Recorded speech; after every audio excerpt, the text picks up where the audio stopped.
एक नई वीडियो के साथ आज मैं फिर हाजिर हूं। आपका होस्ट और दोस्त विक्रांत जोशी आपका स्वागत करता हूं मैं रिव्यू मास्टर में। दोस्तों इस वीडियो में हम लोग बात करेंगे एयर टू सरफेस मिसाइल की 10 ऐसे मिसाइलों के बारे में आपको बताऊंगा जो कि ज्यादा से ज्यादा मारक क्षमता रखती हैं। जो हमारा पहले नंबर की मिसाइल होगी वो सबसे ज्यादा मारक क्षमता रखने वाली होगी इन 10 मिसाइलों में, और जो सबसे नीचे की मिसाइल होगी उसकी सबसे कम मारक क्षमता होगी। और ये सारी मिसाइलें ही क्रूज मिसाइलें हैं। तो चलिए जान लेते हैं। इस कड़ी में जो 10वें नंबर पे मिसाइल आती है वो KH-58 है, जो कि रशिया ओरिजिन की है, सोवियत यूनियन ओरिजिन की है, और यह 1982 में सबसे पहली बार इंडक्ट हुई थी। इस मिसाइल को रशिया, इंडिया, अल्जीरिया और ईरान के द्वारा इस्तेमाल किया जाता है। वजन इसका 650 किलोग्राम का है और इसकी जो मारक क्षमता है वो लगभग 245 किलोमीटर की है, और यह जो मारक क्षमता है वो उसके सबसे लेटेस्ट वेरिएंट की है। इसके बाद जो मिसाइल आती है वो टर्की ओरिजिन की है, जिसको SOM कहा जाता है, यानी कि सोम कहा जाता है इस मिसाइल को।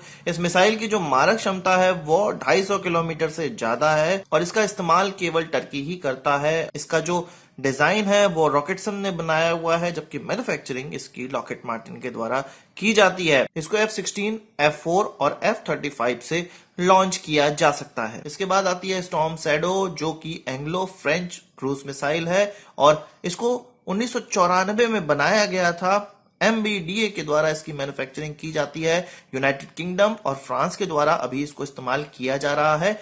2002 में इसको सबसे पहली बार सर्विस में लिया गया था। इसका जो लॉन्चिंग प्लेटफॉर्म है वो यूरोफाइटर टाइपून, फ्रेंच रफेल, मिराज 2000 और भी फ्रेंच ओरिजिन के एयरक्राफ्ट हैं। और आपको ये जान के आश्चर्य होगा और खुशी भी होगी कि इस प्रकार के मिसाइल भारत भी आ रही है और डसॉल्ट रफेल के साथ ये लगकर आएंगी। और इसकी मारक क्षमता की बात करें तो यह भी लगभग 250 किलोमीटर रेंज की मिसाइल में ही आती है। इसके बाद फिर से रशियन मिसाइल ही आती है, जो कि KH-35 है और इसका इस्तेमाल रशियन नेवी, इंडियन नेवी और वियतनाम की नेवी में किया जाता है। और इसकी मारक क्षमता 300 किलोमीटर से कम और 250 किलोमीटर से ज्यादा है। इस मिसाइल को MiG-29, Su-35, Su-30 या Su-27 से भी लॉन्च किया जा सकता है। और आपको जानकर आश्चर्य होगा कि HAL तेजस के द्वारा भी इसको लॉन्च किया जा सकता है। इसके बाद रशियन ओरिजिन की ही KH-59 मिसाइलें आती हैं, जो कि रशिया, चाइना, इंडिया, अल्जीरिया के द्वारा इस्तेमाल की जाती हैं।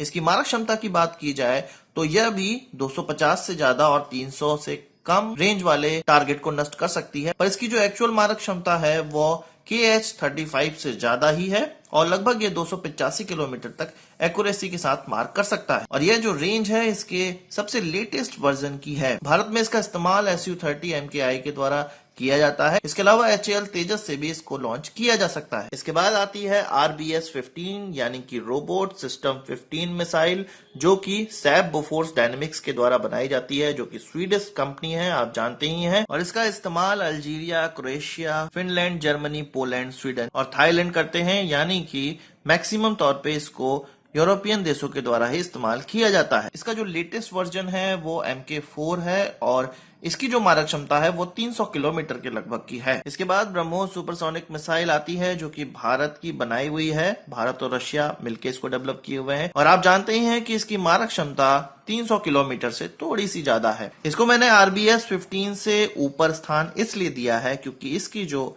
स्पीड है वो सुपरसोनिक है और RBS सबसोनिक स्पीड पे चलता है। इसके बाद जो मिसाइल आती है वो जर्मन मिसाइल है और KEPD-350 इसको कहा जाता है। ये टॉरस के द्वारा डेवलप की गई है। टॉरस सिस्टम MBDA और सैब बोफोर्स डायनेमिक्स का एक कोलेब्रेशन है, यानी कि इस मिसाइल की जो ओरिजिन देश हैं वो जर्मनी और स्वीडन है। 2005 में इसको सर्विस में लिया गया था और इसका वजन लगभग 1.5 टन का है। इसको लॉन्च करने वाले जो प्लेटफॉर्म है वो FA-18, इसके अलावा इसको ग्रिपीन और यूरोफाइटर टाइपून में भी टेस्ट किया जा चुका है और मारक क्षमता में ये लगभग 350 से 500 किलोमीटर तक के टारगेट को हिट कर सकती है। इसके बाद जो मिसाइल आती है वो AGM-158C है, जिसको long range anti ship missile भी कहा जाता है। इसका डेवलपमेंट यूनाइटेड स्टेट्स की एयरफोर्स और नेवी ने मिलकर किया है और इसका मैन्युफैक्चरर लॉकहीड मार्टिन है। इसको सर्विस में लिया गया था 2018 में और इसकी मारक क्षमता कही जाती है लगभग 555 किलोमीटर की। इसके वजन की बात की जाए तो वो 1100 किलोग्राम की है। इसके लॉन्चिंग प्लेटफॉर्म की बात की जाए तो F-18 सुपर हॉर्नेट के द्वारा इसको लॉन्च किया जा सकता है। इसके अलावा F-35 लाइटनिंग के द्वारा भी इसको लॉन्च किया जा सकता है। इसके यूजर यूएस नेवी और यूएस एयरफोर्स हैं केवल। इसके बाद जो सबसे पहले नंबर की हमारी मिसाइल आती है वो AGM-158 JSSM है, यानी कि joint air to surface stand off missile, जो कि फिर से लॉकहीड मार्टिन के द्वारा ही बनाई जाती है, यानी कि यह भी यूनाइटेड स्टेट्स के द्वारा ही बनाई जाती है और इसका इस्तेमाल United states air force, royal Australian air force, finish air force, Polish air force के द्वारा किया जाता है और इसकी जो मारक क्षमता है वो अविश्वसनीय तौर पे 950 किलोमीटर की है और कुछ जगह इसको 925 किलोमीटर तक मारक क्षमता वाला मिसाइल कहा गया है। सबसे खास बात यह है कि इतनी ज्यादा मारक क्षमता होने के बावजूद यह केवल 1000 किलोग्राम की है। यहाँ पर हम ब्रह्मोस का जिक्र जरूर करना चाहेंगे जो कि लगभग 2.5 टन का है और जितने भी मैंने आपको मिसाइलें बताई उसमें सबसे भारी है और केवल 300 किलोमीटर तक की मारक क्षमता रखता है, जिससे कि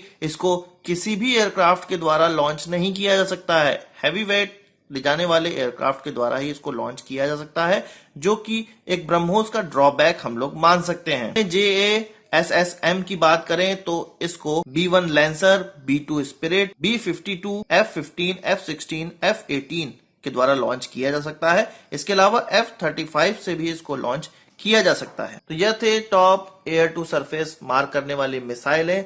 आपका इस वीडियो के बारे में क्या ख्याल है कमेंट बॉक्स में जरूर बताइएगा। यदि आपने हमारा चैनल तो सब्सक्राइब नहीं किया है उसे भी कर लीजिए और इस वीडियो को एक बड़ा थम्स अप जरूर दीजिएगा। नमस्कार, थैंक यू, जय हिंद।